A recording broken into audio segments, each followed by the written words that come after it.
Hey fellow nerds, it's me Ian, aka Tokyo Joey from the Nerd Room podcast, and I'm here for an unboxing and review for you.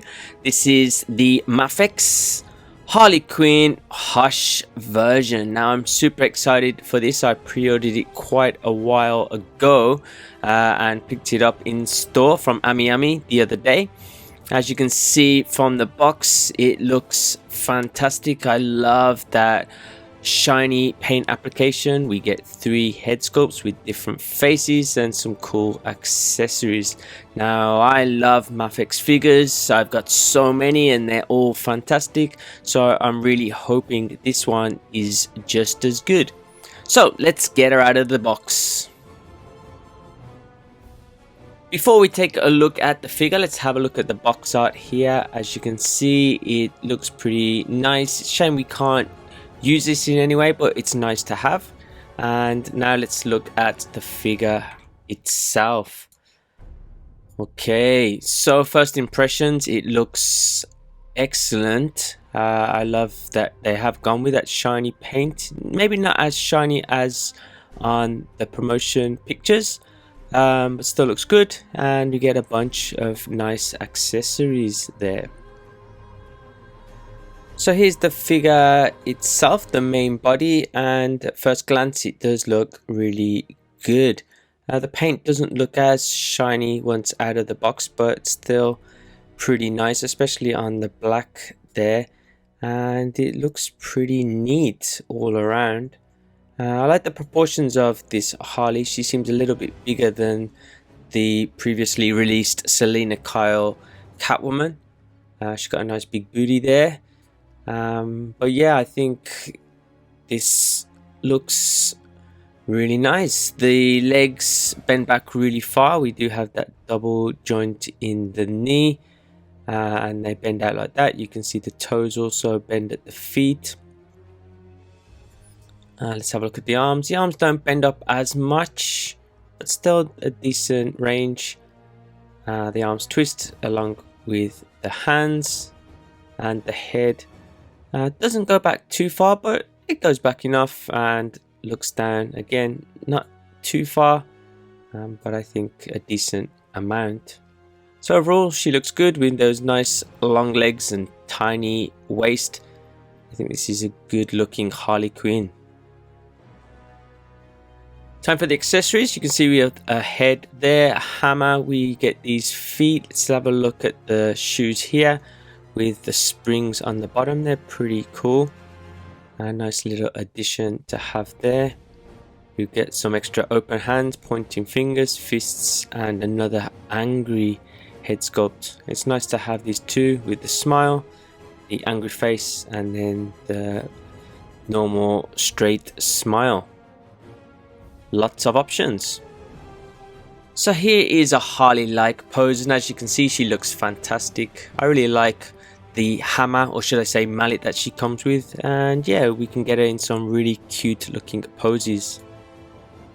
Here she is with the pointy finger. It doesn't reach her mouth because the arm doesn't go back that far, but still it looks really cool, and I like the options that we have here. This is the Harley we all know and love, a signature pose here, a different head sculpt, and having those extra hands give us some new posing options. Also, her legs look nice and long, making her an attractive looking figure. Here's an action pose for you, Harley jumping through the air with her spring shoes on and with her angry looking face. She also comes with a great stand that MAFEX always provide, but this one also comes with an extra grip, which is usually used for accessories, so I'm not sure why they've added it. So I mentioned this briefly earlier, but take a look at this figure. Now look at this picture. Now look at the figure again. Now can you spot the difference between this and this picture, for example? Or these 3 pictures here, or any of these pictures on the box? That neck is very long. Now, I don't know if this is a problem with mine, but this is a bit too long for my liking. And it seems as if it's been extended Maybe because people complaining about short necks on other figures such as the Figure Arts Deadpool and the Sentinel Miles. It looks very much like the DC Essentials Harley Quinn, but yeah, the smaller head makes that neck stand out. So I know people are going to ask about this, so let's have a look inside. Now the ball joint is a regular ball joint. It doesn't look much different than anything else MAFEX has used in the past. So that can't be the problem in my opinion. It must be this. Now in the head we have something we've never seen before. We have this little red kind of an adapter which seems to raise the head off the ball joint slightly, makes the head a little higher, and as you can see this one's sticking out a bit more maybe so than this one, even just a millimeter or so. Now looking at Joker for example, he doesn't have one of those, he just has that regular hole. Let's have a look at Soups here. Pop that off and as you can see just that regular hole, and this one actually looks a little longer, but yet because it goes further in it looks fine. How about a female? We have Catwoman here. Does she have the adapter and this looks normal? No, it's just a regular hole there.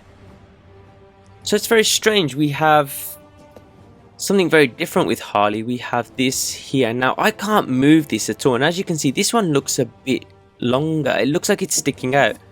The other head for example, I'll pop that on, fits a bit better. It's not as low as the photos, but it does seem to fit on there a little better. But this one is so high up and I can't seem to fix it, which is very frustrating. Some height comparisons, we have Selena on the left from Hush and she's quite a bit smaller, and on the right we have Harley from SH Figure Arts. Let's try another Hush figure. We've got Joker. He's quite a bit taller, but I think he does scale well. He does have that much larger face.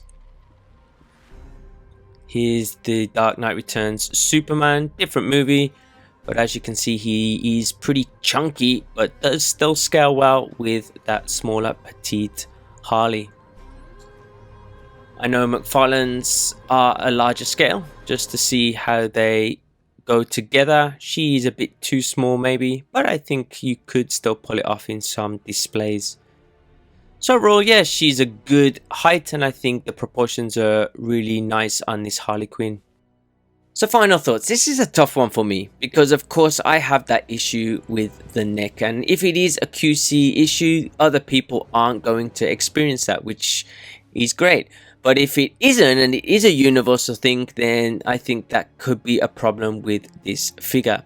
Still, as you can see here with this angry head that fits down a little better, I think this is a fantastic looking Harley Quinn. The paint application's great, the articulation is fantastic, the proportions are really cool, and it's a great representation of the Hush Harley Quinn. It comes with a ton of great accessories, and I think this is the best 6-inch Harley Quinn that you can buy. So without that neck issue, I would say this is a very, very good figure, and yeah, people should pick this one up.